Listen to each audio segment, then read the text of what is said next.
नमस्कार, big news analysis में आप सभी का स्वागत है। मैं हूं संतोष चौधरी और बीएन में आज जिस बड़ी खबर का विश्लेषण वो कहा जा सकता है कि प्रगति @50 की एक बड़ी बैठक 2 जनवरी को हुई। और प्रगति यानी कि जो गति शक्ति योजना है, यानी कि जितनी भी योजनाएं हैं, परियोजनाएं हैं, उनको एक गति मिले और वो जो गति है, जो रफ्तार है, वो शक्ति के साथ मिले ताकि वो ऑन टाइम यानी कि समय पर पूरी हो सके। इससे पहले का जो इतिहास रहा है, पिछले वर्षों का कहा जा सकता है, 2014 से पहले की अगर बात करें, बहुत ढेरों ऐसी परियोजनाएं हैं जिनकी शुरुआत तो हो गई, जिन पर काम भी हुआ, पर वो अधर में लटक गई। और ऐसी सैकड़ों परियोजनाएं हैं जिनका उस समय निर्धारित बजट जब भी उनकी शुरुआत हुई होगी, जब लटक गई, उसके बाद दोबारा शुरुआत करने में कई गुना ज्यादा बजट भी लगाया गया।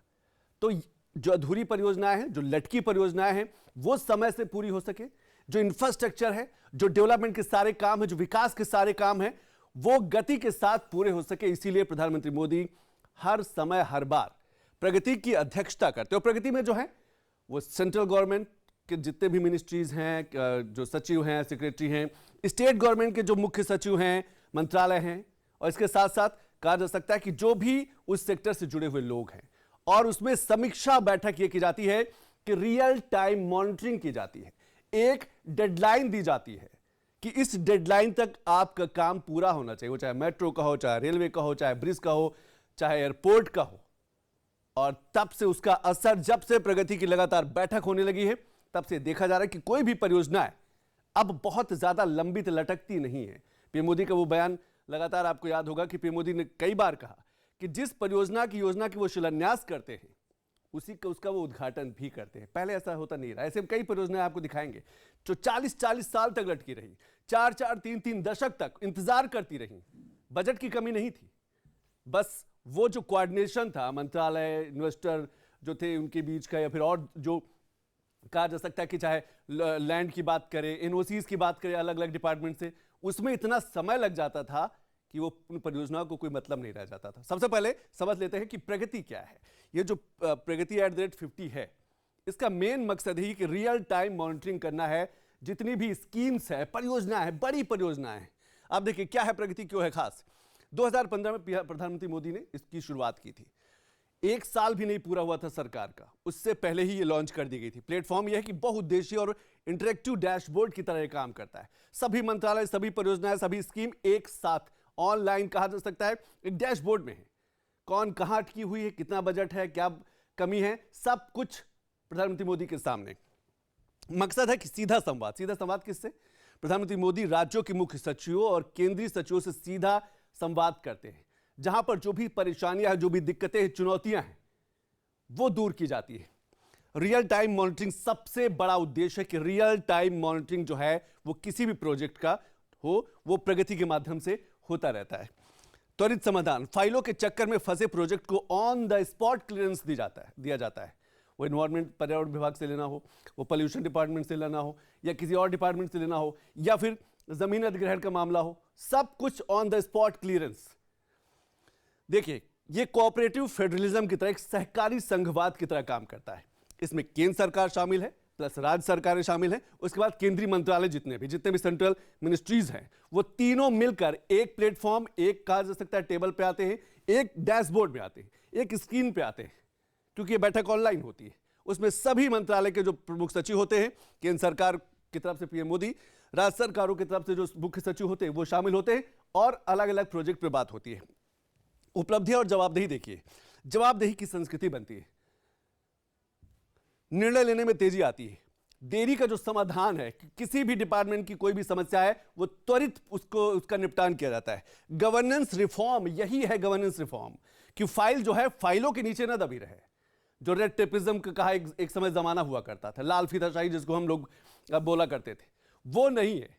सब कुछ जहां भी हर्डल्स है, जो भी समस्या है, जमीन अधिग्रहण का मामला है, मुआवजे का मामला है, या फिर किसी और विभाग डिपार्टमेंट से एनओसीज लेनी है, सब कुछ उपलब्धि और जवाबदेही।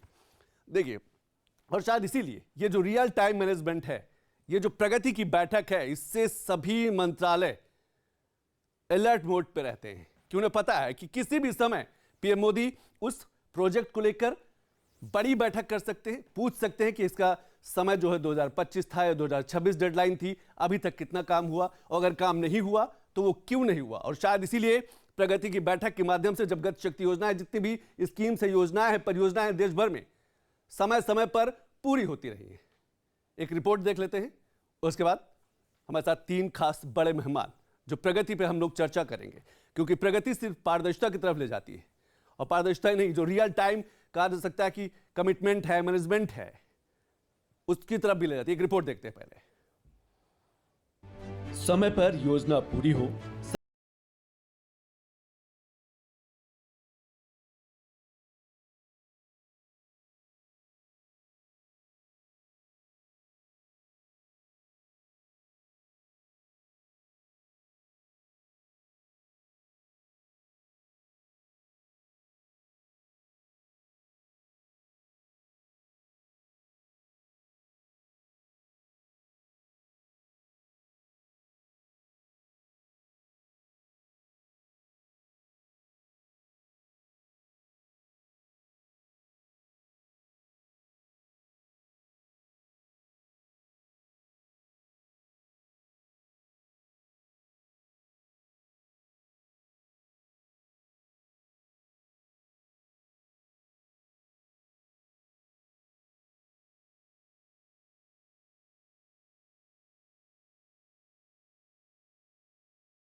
तो 20% से ज्यादा बड़े मामले थे, उनको भी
सिर्फ भारत तक नहीं सिमटी, दुनिया के देशों में भी होती रही है। ऑक्सफोर्ड यूनिवर्सिटी ने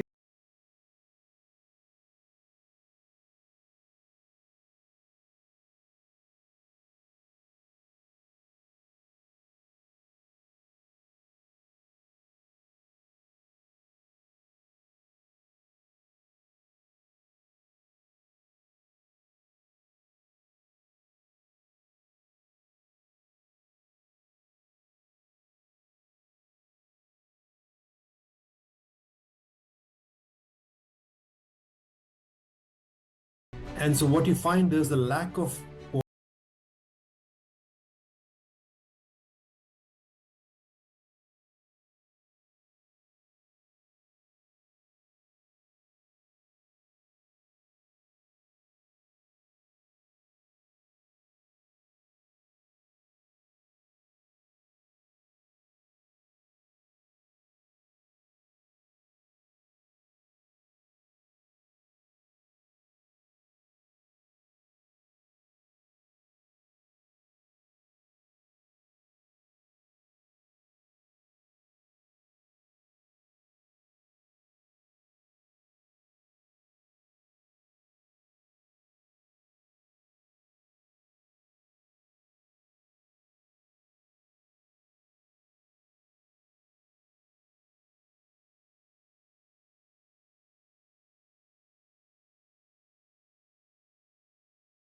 ही होगी। तो कुल मिलाकर कहा जा सकता है कि डेवलपमेंट का, यानी कि प्रगति का, विकास का एक पूरा इकोसिस्टम तैयार हुआ है और तैयार हो रहा है। और इस इकोसिस्टम में जो भी हर्डल्स हैं, जो भी चुनौतियां हैं, वो चाहे केंद्र सरकार की तरफ से हो, चाहे राज्य सरकार की तरफ से हो, या फिर जो इन्वेस्टर हैं उनकी तरफ से हो, उनको एक प्लेटफॉर्म पर आकर उनको दूर किया जाता है, ताकि जो प्रोजेक्ट हैं, मकसद सिर्फ एक है कि जो भी प्रोजेक्ट है, जो भी डेडलाइन है, उस डेडलाइन तक पूरा हो जाए या उससे पहले पूरा हो जाए। हमारे साथ 3 खास मेहमान, उनका हम परिचय करा दें। हमारे साथ डॉक्टर पीके अग्रवाल जी हैं, पूर्व आईएएस अधिकारी हैं। अग्रवाल साहब बहुत बहुत शुक्रिया। और पीके अग्रवाल जी ने 80 से ज्यादा किताबें अलग अलग विषयों पे लिखी है, इन्वायरमेंट से जुड़े हुए कई विषयों पे लिखी है। और मैं इन्वायरमेंट से जुड़ा सवाल के साथ आपके पास आऊंगा। एक समय हुआ करता था कि पर्यावरण के नाम पर न जाने कितने प्रोजेक्ट जो है वो लंबित पड़े रहते थे। कई ऐसे एनजीओ हैं जो धरना प्रदर्शन करते थे। मैं आऊंगा सर आपके पास, लेकिन दूसरे खास मेहमान एम के अग्रवाल जी हैं, देश के जाने माने अर्थशास्त्री। एम के अग्रवाल सर बहुत बहुत शुक्रिया। तीसरे खास मेहमान रुद्र प्रताप दुबे जी हैं, राजनीतिक विश्लेषक। रुद्र जी बहुत बहुत शुक्रिया। लेकिन शुरुआत में एम के अग्रवाल सर आपसे करना चाहूंगा, किसी भी प्रोजेक्ट का समय पर ना पूरा होना अर्थव्यवस्था को नुकसान है? सर आपने म्यूट कर रखा है।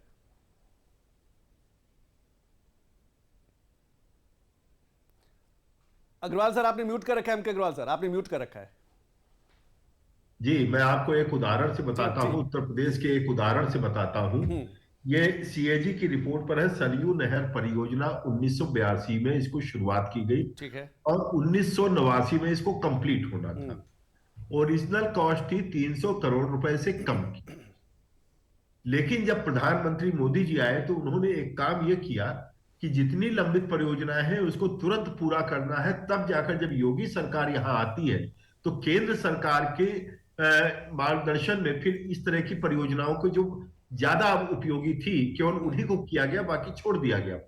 तो इसको जो पूरा किया गया, आप कल्पना कर सकते हैं कितनी कॉस्ट हुई होगी संतोष जी? 10,000 करोड़ रुपए से ज्यादा का कॉस्ट हुआ। और 17 में योगी जी आते हैं तो 2021 में ये पूरा होता है। और ना उसका जो है तो सॉइल टेस्टिंग हुआ था, ना उसका, और 8 जिलों में ये पोषित करता था जल। आप सोचिए 8 जिलों में 32 साल तक उस परियोजना का लाभ नहीं मिला, उसकी भरपाई कौन करेगा? क्या अकाउंटेबिलिटी फिक्स होगी? अधिकारियों की, पॉलिटिशियंस की, किसकी होगी? मिनिस्टर्स की होगी, किसकी होगी?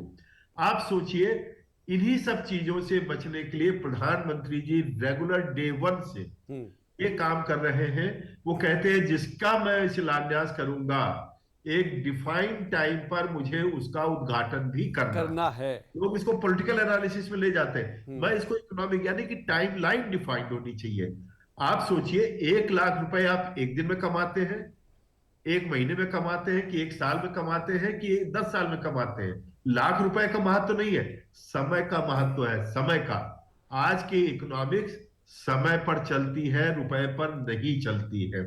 तो टाइम लाइन के ऊपर फोकस करना, और ये सबसे बड़ी पूंजी होती है कि हम टाइम पर पूरा करें। और उससे बहुत से, आप समझिए, कनेक्टिंग चीजें उसमें निकल करके आती है।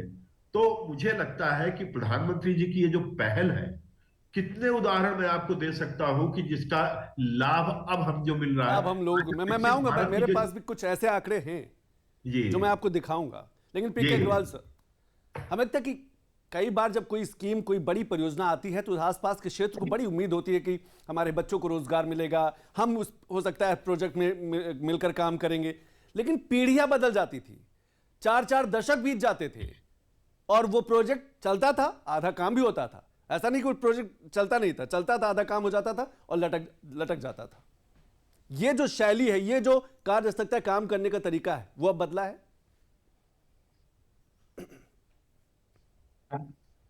देखिए, मुझसे आप जवाब चाहते हैं? जी जी, आपसे पीके अग्रवाल सर, आपसे। अच्छा जी, नहीं, मैं बहुत ही सहमत हूँ आपसे। प्रधानमंत्री जी की ये पहल है, बहुत ही अच्छी पहल है। वो साधुवाद के पात्र है। ऐसा आज तक हमारे देश में नहीं हुआ। पहले निगरानी होती थी, लेकिन इस प्रकार से स्पष्ट रूप से निगरानी हो रही है, वो भी प्रधानमंत्री कर रहे हैं। तो ये बहुत ही बढ़िया काम हो रहा है, क्योंकि हमारे देश में विलंब हमारा सबसे बड़ा दुश्मन। जैसा कि अग्रवाल साहब ने बताया कि आप सरदार सरोवर योजना को ही लें, उस पर बताया इतने 1000 करोड़ विलंब के कारण देरी होगी। अब इसमें न्यायालयों में भी जो लंबित केस होते हैं उसके कारण भी होता है। तो योजना बनाने के पहले ये देखना चाहिए कहाँ पे कोई केस न्यायालय भी जा सकता है। इसके अतिरिक्त अगर सबसे पहले योजना बनाने के पहले जो EIA कहते हैं हम लोग, सोशल इम्पैक्ट असेसमेंट करना चाहिए, लोगों से पूछना चाहिए कि आप योजना में कितनी भागीदारी करेंगे, आप सहमत हैं कि नहीं। जैसा जापान में किया जाता है, जापानी लोग कोई भारत में योजना बनाते हैं तो सबसे पहले सोशल इम्पैक्ट असेसमेंट करते हैं, जिससे बाद में बाधाएं ना आए। दूसरा कारण जो आपने बताया, हमारे देश में भूमि अधिग्रहण के कारण होता है। तो ये जो लैंड एक्विजिशन है ये बड़ा अच्छा अधिनियम है। इसमें 4 गुना लोगों को कंपेंसेशन मिलता है। कंपनसेशन है। अगर ठीक तरह से ये अधिनियम का पालन हो, और मैं सोचता हूँ उत्तर प्रदेश को हम साधुवाद देंगे कि बीडा में जो एक बुंदेलखंड डेवलपमेंट अथॉरिटी बना रहे हैं, 4 गुना से जाके 5वां दे रहे हैं, 5 गुना दे रहे हैं। अब इस प्रकार का अगर एक सरकार या प्रशासन ऐसी पहल करे तो लोग ऑब्जेक्शन नहीं करेंगे, बाद में कोर्ट केस नहीं होंगे, क्योंकि कोर्ट केस में इतना देरी हो जाती है, पैसा चला जाता है। तो तीसरा जो आपने कारण बताया कि दूसरे डिपार्टमेंट से क्लियरेंस नहीं होता है, वो तो खैर मीटिंग के द्वारा हो सकता है, ऑन दी स्पॉट क्लियरेंस हो जाते हैं। लेकिन अगर ये 2-4 चीजें देखी जाए, फिर कार्यान्वयन आता है योजना का, तो पीके अग्रवाल सर, कार्यान्वयन एक चीज के और मैं आपसे समय। सर समझना चाहूंगा। पीके अग्रवाल सर, एक चीज मैं और आपसे समझना चाहूंगा कि हाँ, आप न्याय उसमें भी रहे हैं, मंत्रालय में भी। क्या आपको लगता है कि पहले भी मामले कोर्ट में जाते थे, आज भी बहुत से प्रोजेक्ट के मामले कोर्ट में जाते हैं? क्या अब निपटारा जल्दी होता है? पहले जो वर्षों तक लटके रहते थे, अब उनका निपटारा जल्दी होता है? देखिए, कोर्ट में जो मामले जाते हैं, पहले इतनी कॉन्शसनेस नहीं थी। लोग अलग से बेंचेस नहीं थी मामलों के लिए, अब आर्थिक मामलों के लिए अलग से अलग से बेंचेस हैं। बेंचेस हैं। इसके अलावा क्या हुआ है कि लोगों को कॉन्शसनेस आई है, जैसे पर्यावरण के मुद्दे पर एक पूरा योजना उतनी उलझा दी थी। अभी जो एनजीओ एक तरह से सब समय ब्लैकमेलिंग करते हैं, वो भी लोग कोर्ट को समझ में आने लगा है। सब समय हाँ पर्यावरण का बिल्कुल। मामला नहीं होता है। तो तीसरी चीज क्या है कि इसमें पर्यावरण के कारण ही नहीं, इसके अतिरिक्त जो कार्यान्वयन होता है उसमें मॉनिटरिंग प्रधानमंत्री जैसी कर रहे हैं, वो हर एक स्तर पर होना चाहिए। अभी क्या होता है कि जो ऑफिसर ही मॉनिटरिंग करते हैं, तो अपने नीचे वालों को दोषी होने से वो दंडित नहीं कर सकते। तो एक तीसरी एजेंसी होना चाहिए। मैं तो ये कहूंगा प्रधानमंत्री जी करते हैं, बहुत अच्छा है। एक उद्योग मंत्रालय के अंदर एक सेल होना चाहिए जो डायरेक्टली प्रधानमंत्री के अंडर हो, वो लगातार मॉनिटरिंग करे। और प्रत्येक योजना में एक फ्लोट होता है कि आप अगर योजना यहाँ पे फेल होती है तो उसमें क्या करेक्टिव स्टेट कर क्या सकते हैं। कर और सकते पूरा हैं? मॉनिटरिंग का एक पूरा एक्ट है, सीपीएम, क्रिटिकल पाथ मैटर, वो हमारे देश में आना चाहिए। लोगों को कॉन्शियस यूज करना चाहिए, और जहां फ्लोट नहीं है वहां पे रिस्पॉन्सिबिलिटी होना चाहिए। ठीक है। और योजना में ऐसा नहीं है कोई मिनिस्टर ने कहा, चीफ मिनिस्टर ने कहा, तो आपने योजना में कार्यान्वयन के समय चेंज कर दिया। एक बार ही अपना टच किया तो वो योजना पूरा विलंब में चली जाती, और उसमें ठेकेदार बड़ा लाभ उठाते हैं। ठेकेदार बड़ा लाभ उठाते हैं। कहीं ना हाँ, कहीं उसमें मैं रुद्र जी से समझने की कोशिश करूंगा।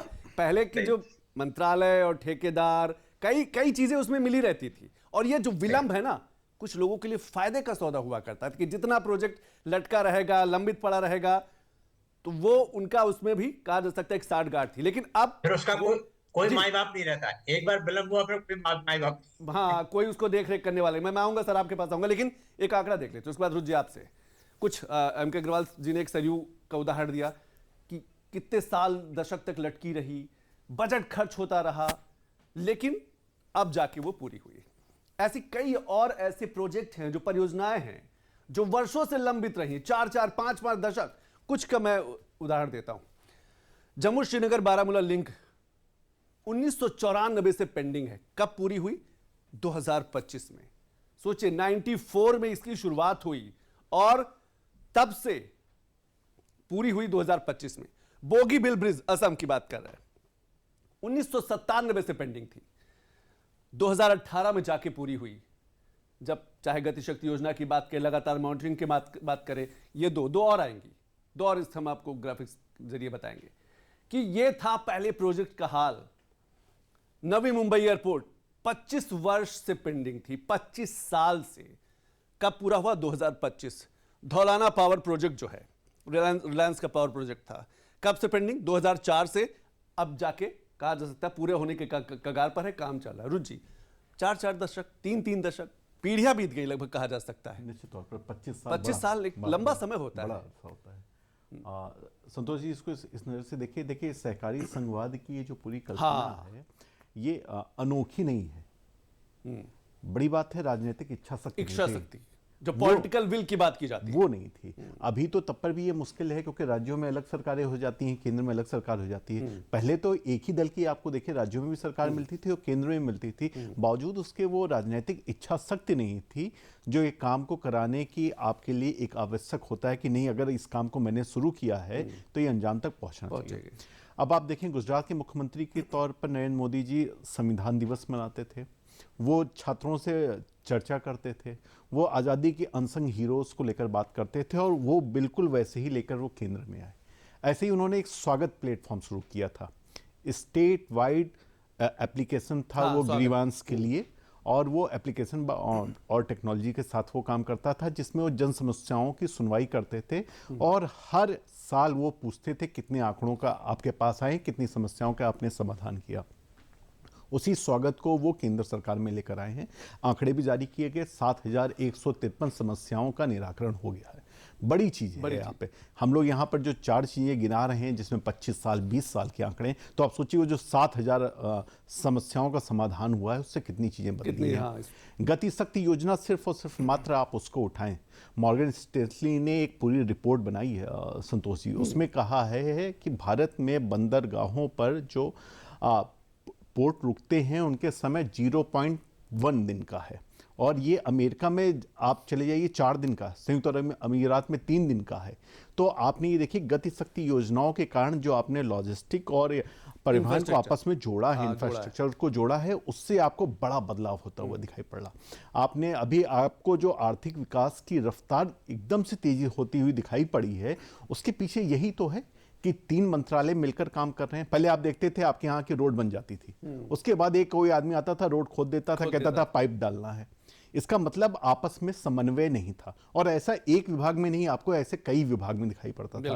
प्रधानमंत्री मोदी की सोच यही है कि देखिए, समन्वय ना होना एक अलग चीज है, लेकिन उस समन्वय ना होते हुए दिखना, ये सरकार की प्रतिष्ठा पर प्रश्न उठाता है।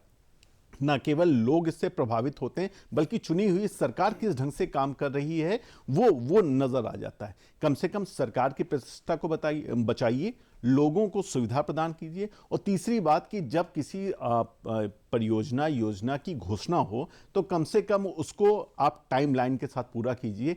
कब दे रहे हैं, कब तक शुरू हो जाएगा, ये क्लियर होना चाहिए। ये आपने सही कहा कि डेडलाइन बहुत जरूरी है किसी भी प्रोजेक्ट की, चाहे परियोजना योजनाओं की बात करें, एक तय समय सीमा होना चाहिए।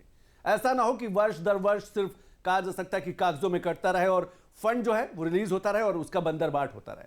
उस बंदरबाट, उस कहा जा सकता है कि मिली भगत पर एक बड़ा अंकुश लगा है।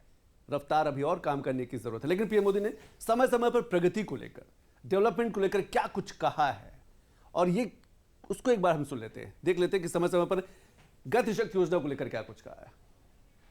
जिन सुविधाओं परियोजनाओं की पहले सिर्फ चर्चा होती थी, आज वो वास्तविकता बनकर जमीन पर उतर रही है। हमारा 4G स्टैक एक्सपोर्ट रेडी भी है, यानी ये भारत की बिजनेस आउटरीच का माध्यम भी बनेगा। इससे 2030 के भारत यानी भारत 6G विजन को पूरा करने में भी मदद मिलेगी। पीके अग्रवाल जी, हमें लगता है कि जब हम अपने देश की योजनाएं परियोजनाओं को समय पर पूरा करते हैं, तभी हम एक बड़ा लक्ष्य भी तय कर पाते हैं। अगर उन्हीं में उलझे रहेंगे कि नहीं, एक प्रोजेक्ट लॉन्च हुआ, अब वो पूरा हो रहा है, अधर में लटका है, अलग अलग इन्वेस्टमेंटर आ रहे हैं, लेकिन इन्वेस्टमेंट हुआ है, पैसा कहां जा रहा है, तो हमें लगता है कि हम जब डेवलपमेंट की बात करते हैं वो बात बेईमानी से है। देखिए, हमें जो डेवलपमेंट के प्रोजेक्ट हैं वो सेना की तरह काम करना चाहिए। हमने एक स्कीम अप्रूव की, फिर हमें दोबारा नहीं पूछना चाहिए कि आप कैसे कर रहे हैं, क्या है। अगर टाइम से कंप्लीट नहीं होती है तो उस पर जवाबदेही होना चाहिए, और उस टाइम पर ही वो प्रोजेक्ट को बंद कर देना चाहिए उस कॉन्ट्रैक्टर को। आपने जैसे ही उसको टाइम दिया, उसकी इलेक्ट्रिसिटी आपने खुद की, उसके अनुसार ही वो पैसा बढ़ने लगता है। जनता का पैसा, आप देखिए कोई निजी व्यवसाय अगर कोई प्रोजेक्ट शुरू करता है तो पहले दिन से इंटरेस्ट चालू हो जाता है, पहले दिन से उसकी टेंशन आने लगता है। लेकिन सरकार में नहीं है। सरकार में जनता का पैसा लगा हुआ है, तो उसमें देरी करने का मतलब जनता पे इंटरेस्ट लग रहा है। तो लोगों को देखना चाहिए। इसके अलावा क्या होता है, जो जवाबदेही उसमें इनबिल्ट होना चाहिए। अगर इसमें डिले होता है, जो हमारे प्रोजेक्ट में इनबिल्ट नहीं होता है, इतने समय में इसको पूरा होना चाहिए। अगर कोई चीज बाहर से इंपोर्ट होना है तो उसको एक मान के चलना चाहिए इसमें एक कमी हो सकती है, जी। लेकिन कहने से कई प्रेशर से, पॉलिटिकल प्रेशर से आपने एक जल्दी से प्रोजेक्ट बना दी, तो ऐसा नहीं होना चाहिए। आपको सेना की तरह कहना चाहिए कि भाई हमारा इतने दिन से ज्यादा प्रोजेक्ट नहीं हो सकता, उसमें फ्लोट डालिए आप, उसमें स्कोप डालिए। अगर इसके बाद भी अगर पूरा नहीं होता तो पूरा पनिशमेंट होना चाहिए। देखिए कई एक्ट हैं, स्टेट गवर्नमेंट ने कई एक्ट बनाए हैं जहां पर विलंब के लिए पनिशमेंट है, लेकिन आज तक किसी भी व्यक्ति को या किसी अधिकारी को पनिशमेंट हुआ, दंड हुआ है? क्यों नहीं हुआ? तो इस प्रकार की बात करना है, या जब तक इसमें, बल्कि मैं तो ये कहूंगा, अगर किसी अफसर के वजह से प्रोजेक्ट में देरी होती है, उसमें आर्थिक नुकसान होता है, तो उसके व्यक्तिगत तौर से उसकी रिस्पॉन्सिबिलिटी होना बिल्कुल, चाहिए। जवाबदेही तय होनी चाहिए। हाँ नहीं, आर्थिक दंड होना चाहिए उस पर। जैसा कि कई कोर्ट ने भी कहा है, क्रिमिनल केसेस में अगर बार बार आता है तो उसमें उसको दंड होना चाहिए। जब तक हमारी दंडात्मक नहीं आएगा हमारे देश में, और एक्ट है, देखिए इसलिए मैं कहता हूँ थर्ड एजेंसी एक सेंट्रल गवर्नमेंट में भी हो, उद्योग मंत्रालय में ही मॉनिटरिंग होती है। प्रधानमंत्री जी करते हैं, देखिए तो बहुत बड़ी चीज है, लेकिन प्रधानमंत्री को सब समय तो कर नहीं पाएंगे वो, तो उनके अंडर में एक ऐसा एपेक्स ऑर्गेनाइजेशन हो जो केवल मॉनिटरिंग करे, वो कोई योजना नहीं। अब इसी योजना को, गति शक्ति योजना को राजस्थान गवर्नमेंट योजना बनाने लगी, तो मतलब हुआ अब मॉनिटरिंग स्टेट लेवल पे कोई ऑर्गेनाइजेशन नहीं है। तो प्रत्येक स्टेट गवर्नमेंट में भी एक ऐसा एपेक्स ऑर्गेनाइजेशन होना चाहिए जो प्रोफेशनली रन होना चाहिए, प्रोफेशनली रन, जो मॉनिटरिंग एक अलग से एक मैनेजमेंट वो है, मॉडल है, जो मैंने बताया आपको। निगरानी इटसेल्फ है बिग, जो कि विदेशों में, यूएस में सब एडॉप्ट होता है। तो मैं बिल्कुल, तो यही कहूंगा। जवाबदेही बहुत जरूरी है, समय समय पर निगरानी हो ही रही है, लेकिन जो ऑफिसर है या जो मंत्रालय है, जहां पर कार्य, जो एजेंसियां इन्वॉल्व हैं, जो इन्वेस्टर इसमें इन्वॉल्व है, अगर उनसे उनकी तरफ से देरी होती है तो रिस्पॉन्सिबिलिटी यानी कि जवाबदेही तय होनी बेहद जरूरी है। अग्रवाल जी, इमेज भी प्रभावित होती है जब कोई बड़ा प्रोजेक्ट है, तो स्वाभाविक हो सकता है उसमें विदेशी कंपनियां इन्वॉल्व हो, उनका पैसा लगा हो, फंड लगा हो। अगर वो वर्षों तक लंबित पड़ा है, पेंडिंग में चल रहा है, तो भारत की साख पे भी कार्य असर आता है, इमेज भी प्रभावित होती है। संतोष जी, अब पीएम मोदी इस रूप में नहीं सोचते हैं। पीएम मोदी ये सोचते हैं कि हमारे काम करने से भारत की अर्थव्यवस्था कैसे बढ़ेगी और भारत की साख कैसे बढ़ेगी। वो सोचते नहीं कि साख हमारी घटेगी। मैं इसका एक उदाहरण देता हूं, जिन लोगों के व्यक्तिगत अनुभव उनके आधार पर देता हूं, क्योंकि प्रधानमंत्री मोदी जी की कार्यशैली समझना बहुत आवश्यक है। अगर वो किसी एक्सपर्ट को टाइम देते हैं मिलने का, आधे घंटे का यदि उन्होंने समय दिया है और उनको ये जज गया कि नहीं ये एक्सपर्ट तो काम का है, वो तुरंत जितनी भी मिनिस्ट्रीज होती है वहां के अधिकारी को देन एंड देयर बुला लेते हैं और आधे घंटे वाली मीटिंग जितनी आवश्यकता होती, घंटा, 2 घंटा, 3 घंटा बढ़ाते हैं और देन एंड देयर उस प्रोजेक्ट को फाइनल कर दिया जाता है। यह है कार्यशैली। फिर एक और इनकी कार्यशैली का रूप देखिए, एक प्रोजेक्ट तक ये नहीं सोचते हैं, इनका ये पूरा एक बंच ऑफ प्रोजेक्ट लेकर के चलते हैं। जब इन्होंने भारत नेट की शुरुआत करी थी आने के बाद, जनधन अकाउंट की शुरुआत की थी, तो लोगों ने कहा ये तो फ्री का खाता खोल है। मैंने तब भी कहा था आपसे कि ये खाली खाता तक बात नहीं है, ये तो बेस बना रहे हैं। आप देखिए उसी के बाद जीएसटी आया, नोटबंदी आई, सब कुछ आया, और उसी के बाद आप देखिए कि डिजिटल क्रांति आई भारत में, और भारत का जो गांव का रहने वाला व्यक्ति है, जो अनपढ़ भी था उस समय, वो भी हमारी मुख्य धारा में जुड़ता चला गया। यही कारण है 25 करोड़ लोगों को बाहर ले आए गरीबी से। यही कारण है कि जो भी सरकार की स्कीम होती है, डीबीटी स्कीम क्यों सफल हुआ, क्या वजह है? उज्ज्वला में करोड़ों लोगों के जो है तो बेनिफिट हट गए, जो बड़े लोग थे, क्यों उनको मिला?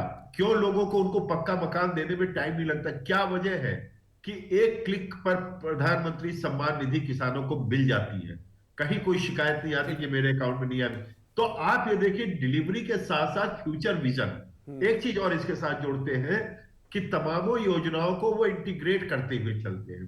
तो ये बहुत बड़ी प्लानिंग होती है और प्रधानमंत्री जी रेगुलर मॉनिटर करते हैं। उनका जो पीएमओ है, आप उनकी निगाह से कोई भी प्रोजेक्ट बच ही नहीं सकता है। जो मेरा अपना अनुभव कह रहा है, जो मैं अपनी बातचीत से लोगों के निकाल के लाता हूं, उसमें आता है कि कंप्लीट। मैं कई मिनिस्ट्रीज के ऑफिसर से मिला हूं, वो कहते हैं सर 7 बजे तो मैं घर जाने की सोच ही नहीं सकता हूं। मैंने कहा क्यों भाई, आपका टाइम तो 6 बजे हो गया, काम भी नहीं। तभी बोले सर कुछ पता नहीं, रात को 10:30 बजे मीटिंग बुला लेते प्रधानमंत्री। रात को 11:30 बजे मीटिंग बुला लेते, किस मिनिस्ट्री की बुला ले कुछ पता नहीं है। तो हमें अपडेट रखना पड़ता है एवरी आवर। अब सोचिए जब इस तरह के लोगों के अंदर अवेयरनेस होगा, प्रेशर नहीं कह रहा हूं मैं, अब लोगों के अंदर वो कार्य संस्कृति डेवलप हो चुकी, गई पुरानी संस्कृति, और यही कारण है कि हम विकसित भारत की ओर आगे बढ़ रहे हैं। कोऑपरेटिव बिल्कुल आपने फेडरलिज्म, सही कहा, ये जो कोऑपरेटिव है, जो फेडरलिज्म है, जो सहकारी संघवाद है ना, यही है कि विकसित भारत के उस बड़े लक्ष्य को 2047 के उस बड़े सपने को अगर पूरा करना है तो हमें लगता है कि एम के अग्रवाल जी, वो ग्रोथ रेट भी, विकास दर भी उतनी ही होनी चाहिए और ऐसे ही मॉनिटरिंग लगातार होती रहनी चाहिए। मैं आपके पास आऊंगा, लेकिन नृपेंद्र मिश्र की कुछ रिएक्शन है, प्रतिक्रिया है रेलवे को लेकर, सहकारी संघवाद को लेकर, इसके साथ साथ प्रगति को लेकर, क्या कुछ का एक बार वो सुनते हैं। आप देखें तो आपको विश्वास होगा। आज आप हवाई अड्डों को देखें, उनकी संख्या को देखें, तो आपको विकसित भारत का नक्शा दिखाई देता है। ग्रोथ हुई, कंज्यूमरिज्म हुआ, लोगों को खरीदने की क्षमता बढ़ी। तो हवाई अड्डा, आप रेलवे स्टेशन देखें, तो आज रेलवे स्टेशन को आप, रेलवे स्टेशन से गाड़ी का आना जाना ही नहीं है केवल, उसमें बहुत सी जगहों पे होटल की व्यवस्था है, रुकने की व्यवस्था है। आज इतनी सुविधाएं रेलवे मंत्रालय दे रहा है जो पहले अनुमान नहीं की जा सकती। तो कुल मिलाकर कहा जा सकता है रुद्र जी, हमें लगता है कि एक पूरा इकोसिस्टम तैयार हो रहा है डेवलपमेंट का। लेकिन मेरा सवाल आपसे ये है रुद्र जी कि राज्य सरकार और केंद्र सरकार के बीच तालमेल में भी थोड़ी सी घनिष्ठता आई है, प्रगाढ़ता आई है, बैठक होती है, समस्याओं के बारे में बात होती है, जो समस्याएं हैं, जो हर्डल हैं, वो कैसे उनको निपटाया जा सकता है, तो नजदीकी आई हैं। निश्चित तौर पर, और यही तो चाहिए था ना। वास्तव में सहकारी संघवाद तो तभी मुमकिन हो पाएगा कि जब दोनों सरकारें साथ मिलकर काम करेंगी। और आप देखिए, प्रयोग भी राज्य सरकारों की तरफ से होता है जिसे केंद्र सरकार ले रही है। जैसे आपको उत्तर प्रदेश में बताऊं, उत्तर प्रदेश में PWD विभाग में मुख्यमंत्री जी की तरफ से एक आदेश जारी किया गया कि अगर 3 साल से पहले सड़कें टूटी तो कॉन्ट्रैक्टर्स को आर्थिक दंड दिया जाएगा, उसे फिर से सड़क बनानी पड़ेगी। ये क्या है? ये पारदर्शिता और अनुशासन ही तो है। ये गति शक्ति को बांधने की एक कल्पना ही तो है कि हमें अपने काम को सही तरीके से इस टाइमलाइन के अंदर चाहिए, और अगर वो गड़बड़ हुआ तो ये आपकी जिम्मेदारी है। इसी विस्तार को ही तो आगे बढ़ाया गया है। देखिए, एक बहुत अच्छी कहावत है कि न्याय अगर देर से मिले तो वो न्याय नहीं होता, कोई मतलब नहीं, वो न्याय नहीं होता। मेरी शिकायत है, अगर आप उसे आज की शिकायत को 7 महीने बाद एड्रेस कर रहे हैं तो शिकायत का कोई मतलब नहीं। ये जो पूरी गति शक्ति है, इसने ये किया है कि इसने रियल टाइम काम करना शुरू किया है, और आपको देखें तभी वो भारी बदलाव दिखाई पड़ रहा है। GIS के प्लेटफॉर्म पर जब आपकी समस्याएं दिखाई पड़ती हैं, उस पर क्या काम हो रहा है, इस पर बात हो रही है। जब भारतमाला प्रोजेक्ट और सागरमाला प्रोजेक्ट एक जगह पर आ जाते हैं, जब लॉजिस्टिक की सारी दिक्कतें, आपको बंदरगाह हो, चाहे हवाई अड्डे हो, चाहे ट्रेन के प्रोजेक्ट हो, चाहे सार्वजनिक परिवहन हो, और वो सारी जब एक जगह पर आ जाती हैं, तब आपको ये चीज़ें समझ में आ जाती हैं कि हमारी प्राथमिकता क्या है, किस क्षेत्र में होना चाहिए।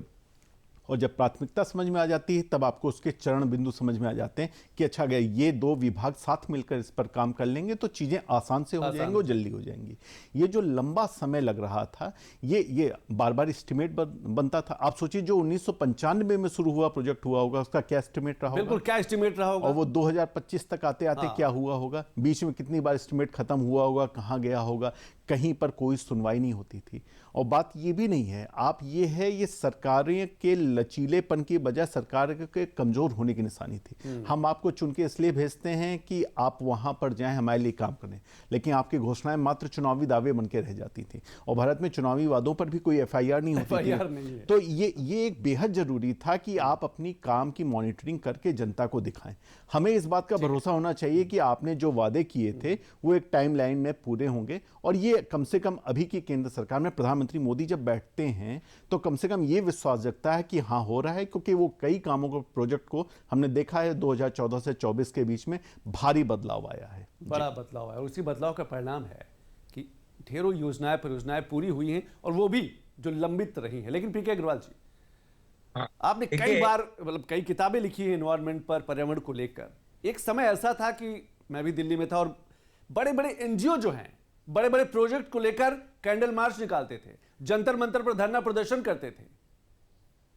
दिक्कतें तब भी थी, दिक्कतें आज भी हैं, बस आज दिक्कतों के साथ समाधान है।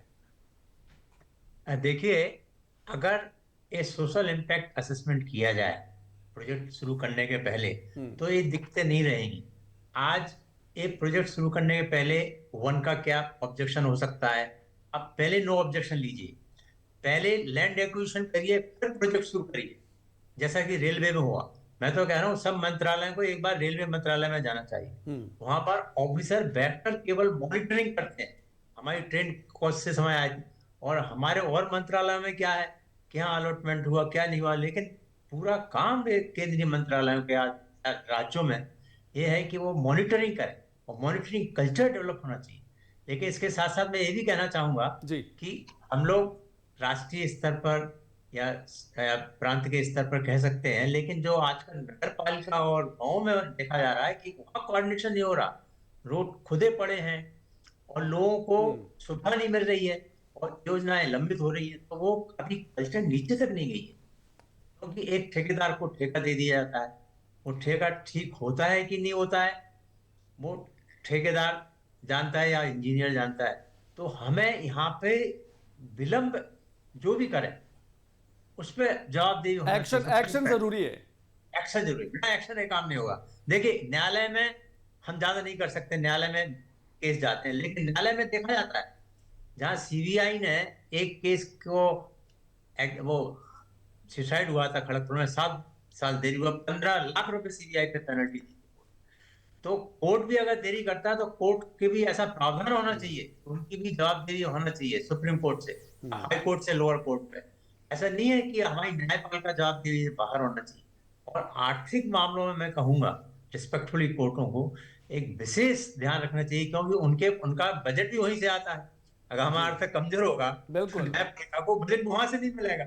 इस प्रकार से एक सिंपैथी न्यायपालिका में भी एक प्रोजेक्ट के बिल्कुल आपने सही कहा प्रति पीके अग्रवाल जी, सबको मिलकर, हर सेक्टर को, हर बॉडी को मिलकर काम करना होगा, तभी ऑन टाइम की जो बात की जा रही है, समय पर कोई भी प्रोजेक्ट, कोई भी योजनाओं की पूरा करने की बात की जा रही, तब हो पाएगा। मैं आऊंगा रुद्र जी आपके पास, एम के अग्रवाल जी आपके पास, लेकिन केंद्रीय कैबिनेट सचिव ने क्या कुछ कहा, क्योंकि प्रगति की बड़ी बैठक हुई है, ऑन टाइम जो प्रोजेक्ट है उनका टाइम मैनेजमेंट कैसा रहा है और कब पूरी होंगी, उसको लेकर क्या कुछ कहा, एक बार सुनते हैं। To give you an overview of how it works, it is basically a mechanism which deploys a technology-based platform for project monitoring, for citizens' grievance redressal, and for reviewing scheme implementation. But it does this through active collaboration of central ministries and state government. So it is not confined to one department or to one tier of government. The same mechanism covers all and all tiers. This mechanism also hosts other platforms such as PM Gati Shakti, the Parivesh portal of the Ministry of Environment and Forests, and the PM Ref portal, which deals with projects where the foundation stone was laid by the Prime Minister and tracks them. 382 projects were reviewed, of which 114 related to roads and highways, 109 to railways, and 54 to power. There have also been many projects related to petroleum, coal, housing, health and family welfare, Jal Shakti, some related to external affairs, steel, and 18 from other sectors. तो जब हम अनुशासन की बात करते हैं रुद्र जी, तो हमें लगता है अनुशासन, पारदर्शिता एक बड़े प्रशासक की हमें लगता है सबसे खास पहचान होती है, और यही हमें लगता है कि ऐसी बड़ी परियोजनाओं में, ऐसी बड़ी प्रतिबद्धताओं में, बड़े सपनों में निकल कर सामने आता है। निश्चित तौर पर देखिए, आपको शुरुआती 2 या 3 चीज़ों में अगर दिखाई पड़ेगा इसका आपको अंतर, तो आपको ये दिखाई पड़ेगा कि एक तो कनेक्टिविटी बेहतर होती जा रही है, दूसरी बात आर्थिक विकास बेहतर होता है, इस तरीके सारी चीज़ों को एक छत के नीचे लाने पे। लेकिन जो तीसरी सबसे ज़रूरी चीज़ है उस पर कम बात होती है, नागरिकों का जीवन स्तर उच्च होता है। हालांकि बैठे प्रधानमंत्री जी हैं, बैठे अधिकारी हैं, लेकिन वो जिन परियोजनाओं पर बात कर रहे हैं वो नागरिकों से सीधी जुड़ी हुई है। आप विभिन्न क्षेत्रों को एकीकृत करने के लिए व्यापक रणनीति बना रहे हैं, साथ में क्या ला रहे हैं, तकनीकी को क्या करना चाह रहे हैं, नवाचार करना चाह रहे हैं, क्या कर रहे हैं, आप समस्याओं के समाधान के लिए आगे बढ़ रहे हैं, समस्याओं को सुलझाने की प्रक्रिया कर रहे हैं। ये सब किसके लिए हो रहा है? ये भारतीय नागरिकों के जीवन स्तर को उच्च करने के लिए हो रहा है। और मेरा जब शिकायत है आपसे यही है संतोष जी कि 1995 से 1987 से 1991 से ढेरों परियोजना लटकी, बड़ी परियोजनाएं जिन हम लोग ने तो 3 या 4 को ही एड्रेस किया है। ऐसे कितनी परियोजनाएं होंगी जो राज्य स्तर पर फंसी होगी, विभिन्न राज्यों पे फंसी होगी, केंद्र सरकार की बड़ी परियोजनाएं होंगी जो रुकी हुई थी। इससे नुकसान किसको हो रहा था? सरकार तो चलिए अगली बार आ जाती है, नया एस्टीमेट लेकर आ जाती है। वो परियोजनाएं बनने का फायदा, उन योजनाओं के जमीन धरातल पर आने का फायदा तो नागरिकों को ही होता। तो ये आफ्टर ऑल जो है वो सारे आर्थिक विकास और जन सुनवाई अलग है, नागरिकों का जीवन स्तर उच्च हुआ। और शायद इसीलिए पिछले 1 दशक का आप देखिए जो भारत है वो आपको आमूल चूल परिवर्तन दिखाई पड़ेगा। लास्ट 20 ईयर और पिछले 10 साल, दो में आप तुलना कर दिए तो पिछले 10 साल का आपको भारत ज़्यादा विकास के पथ पे आगे दिखाई पड़ता है। आप इंटरनेट की क्रांति को लेकर देख लें, आप रेयर अर्थ मेटल्स पे काम करने को देख लीजिए, आप भारत के अंतरिक्ष मिशन को देख लीजिए, आप भारत के वैश्विक प्रभाव को देख लीजिए, आप भारत की सेना रणनीति को देख लीजिए बदलती हुई, और भारत में आप लोकतांत्रिक व्यवस्था के पुनर्आगमन को आप देख लीजिए, इसकी सांस्कृतिक पुनर्जागरण हो रहा है, इतिहास पर बातें हो रही हैं। तो ये सारी चीजें आपको एक साथ होते हुए इसीलिए दिखाई पड़ रही हैं क्योंकि अलग अलग सेल बने हैं। और प्रधानमंत्री जी, मैं पढ़ रहा था तो ये जो लटकाने वाली प्रथा है, पद्धति है ना, ये हर सेक्टर में दिखाई पड़ी थी। वो चाहे इंफ्रास्ट्रक्चर हो, यहाँ तक कि तेजस जैसे रक्षा डिफेंस सेक्टर की बात करें, वहां पर भी वर्षों मामला लंबित रहा है। हेल्थ सेक्टर से जुड़ा एक प्रतिक्रिया सुन लेते हैं। एम्स के डायरेक्टर हैं, उन्होंने क्या कुछ कहा। क्या कुछ होता है जब परियोजनाएं, स्कीम्स, योजनाएं, हम कुछ बड़ी, जिसने सही कहा कि हम कुछ बड़ी योजनाओं की बात कर पा रहे हैं, लेकिन इतनी ऐसी कितने स्कीम्स होंगी, कितनी योजनाएं होंगी जो राज्य की होंगी, जो जिले स्तर पर काम कर रही होंगी, लेकिन नहीं कर पा रही है। सुनते हैं एक बार। इसका प्रगति में हमारा रिव्यू जून 2023 में हुआ। उसमें ये पाया गया था कि हमारे पास 2 मेजर इश्यूज थे, एक पावर सप्लाई का और एक वाटर सप्लाई का, जो कि दोनों बहुत अहम होते हैं अस्पताल के लिए। और प्राइम मिनिस्टर ऑफिस की इंटरवेंशन, सेंट्रल गवर्नमेंट की इंटरवेंशन और साथ में स्टेट गवर्नमेंट का हेल्प से ये प्रॉब्लम्स दोनों धीरे धीरे करके सॉल्व हो गए। रुचि, छोटा सा रिएक्शन। देखिए, श्रीलाल शुक्ल ने राग दरबारी इसी पर ही लिखी थी। लाल फीता शाही वर्ल्ड यहीं से आता था। फाइलें चक्कर काटती रहती की हम लोग बात करते हैं। जी, फाइलें चक्कर काटती रहती थी और उसका कोई अंत नहीं होता था। ये जो सिंगल विंडो सिस्टम है ना, ये इसका प्रतिपादन ही या इसकी सोच ही वहीं से आई कि अब देखिए आपको रोकना पड़ेगा। कोई एक ऐसी जगह होगी जहां पर आपकी इच्छा शक्ति ये तय कर ले कि नहीं, अब ये इस तरीके से नहीं चल पाएगा। मैंने फिर से इसीलिए आपको कहा, ये कोई अनोखा विचार नहीं था, ये राजनीतिक इच्छा शक्ति की कमी थी जिसे मोदी जी ने लागू किया। उन्होंने काम किया कि बैठाना शुरू कीजिए। हो सकता है कि कई राज्यों से समर्थन ना मिले। आपने देखा बंगाल में, अभी आपने देखा होगा केंद्र सरकार की कई योजनाएं उस ढंग से लागू नहीं हो पाई। आप बहुत से आंकड़े उठाइए, पीएम श्री के आंकड़े उठाइए, पीएम आवास की योजना के आंकड़े उठाइए, आपको अलग अलग राज्यों में अलग अलग प्रदर्शन दिखाई पड़ेगा। लेकिन वो दूसरा पहलू है। बड़ी बात है कि बातचीत के टेबल पर ला पाए और उन चीजों पर कम से कम जनता तक ये बात पहुंच रही है कि हाँ, काम करने की नीयत तो दिखाई पड़ रही है। अब बाकी काम लोकतंत्र में जनता के हाथों होता है, उसे फैसला लेना है कि हाँ, कहां पर रुका और कहां पर चल रहा है। बिल्कुल आपने सही कहा। लेकिन एम के अग्रवाल जी, अर्थव्यवस्था के दृष्टिकोण से अगर बात करें, देश की अर्थव्यवस्था की अगर बात करें, क्योंकि हमारे पास एक बड़ा लक्ष्य भी है 2047 का, ऐसे ही ग्रोथ रेट जो है वो भी, विकास दर जो है वो भी बरकरार रखनी है, इंफ्रास्ट्रक्चर है वो भी मजबूत करना है। लेकिन ये तभी हो पाएगा जब कोऑर्डिनेशन रहे, एक इकोसिस्टम तैयार रहे, और वो हमें लगता है इकोसिस्टम धीरे धीरे तैयार हो रहा है, सेंट्रल का भी और स्टेट का भी। संतोष जी, मैं इन्हीं बातों को और नए रूप में प्रस्तुत करता हूं। याद करिए, कोविड का वो उठता हुआ उस समय का जो है परेशानी का एक वो था, सवाब था जी। प्रधानमंत्री जी डिगे नहीं। 12 मई 2020 को, 2 महीना पहले उन्होंने लॉकडाउन लगाया था, 1.5 महीना पहले, और पूरा का पूरा पैकेज, भारत के स्वावलंबी भारत के एक पैकेज लेकर के चले आते हैं। और उस पैकेज को ऐसा नहीं कि खाली कोविड काल तक के लिए, कोविड काल के बियॉन्ड का पूरा पैकेज लेकर के आते हैं। अभी आपने देखा होगा कि चिप्स की फैक्ट्री, सेमीकंडक्टर की फैक्ट्री, चुनाव होने वाले थे, लेकिन प्रधानमंत्री जी चुनाव से डिगे नहीं। चुनाव के पहले उन्होंने 3 बड़ी फैक्ट्री का जो है उन्होंने शुरुआत करी, सेमीकंडक्टर का। यानी कि कार्य की स्पीड भी नहीं रोकते हैं, नए काम की स्पीड भी नहीं रोकते। क्यों?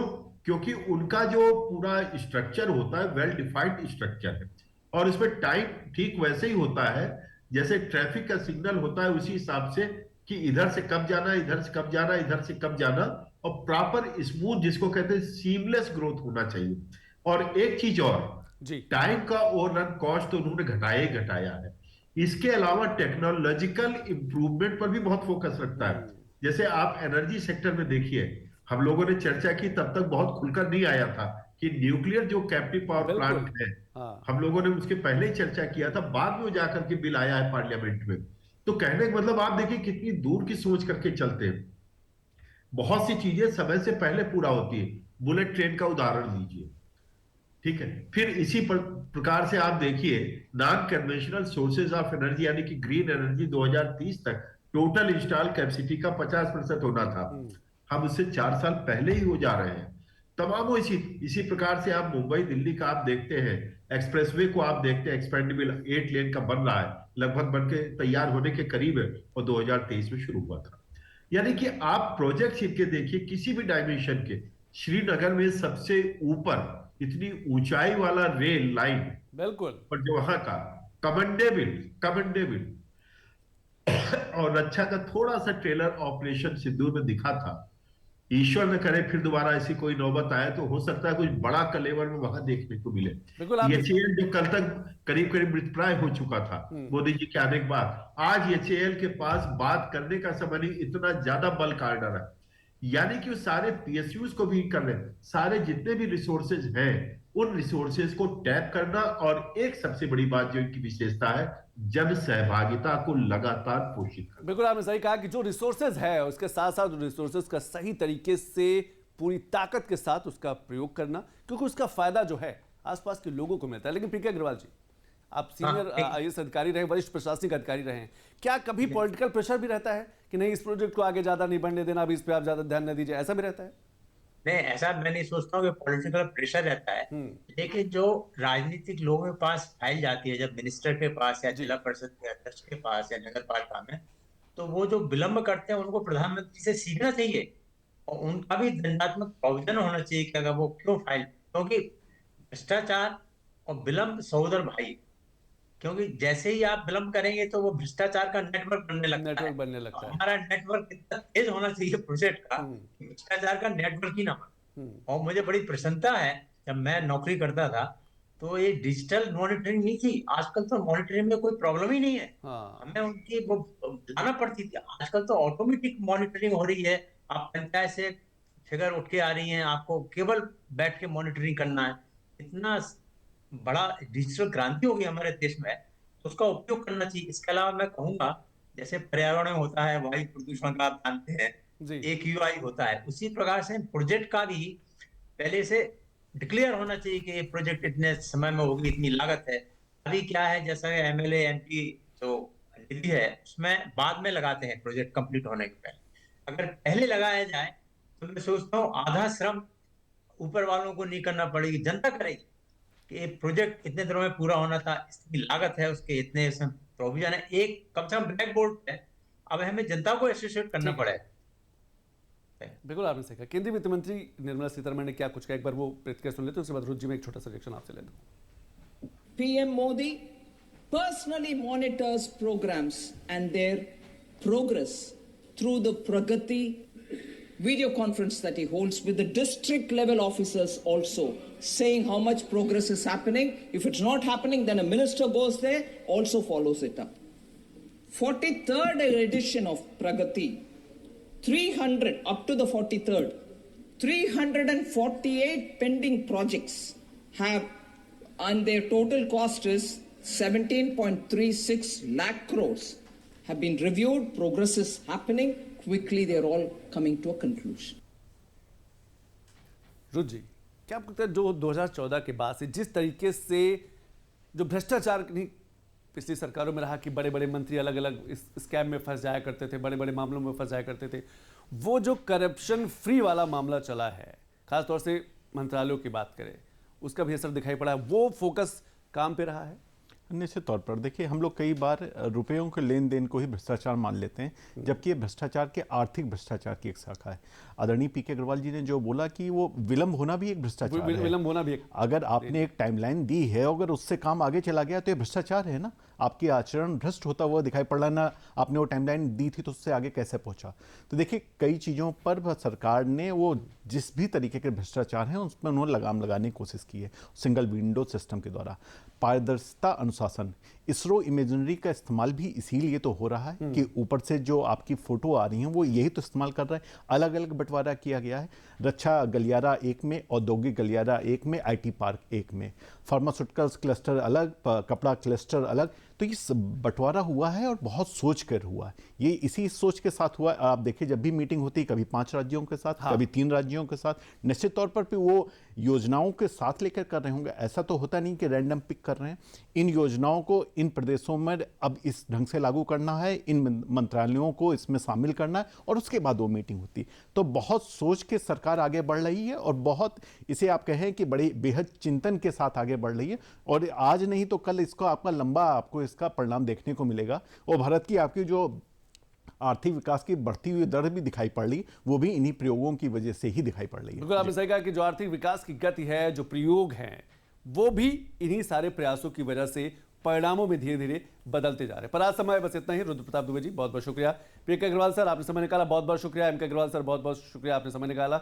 आप तीनों मानव का बहुत बहुत शुक्रिया। लेकिन दुनिया भर में कुछ और बड़ी खबरें हैं, तो हेडलाइंस पर एक बार हम नजर डाल लेते हैं। चीन की राजधानी बीजिंग में भारतीय राजदूत प्रदीप कुमार द्वारा विश्व हिंदी दिवस 2026 समारोह का आयोजन किया गया, जिसमें कई चीनी विश्वविद्यालयों के शिक्षकों और छात्रों ने हिस्सा लिया। ईरान में पिछले एक सप्ताह में जारी अशांति में 16 लोगों की मौत हो गई है। बढ़ती कीमतों और आर्थिक कठिनाइयों के विरोध में हो रहा है ये प्रदर्शन पिछले 3 वर्षों में ईरान की सबसे गंभीर आंतरिक चुनौती माने जा रहे हैं।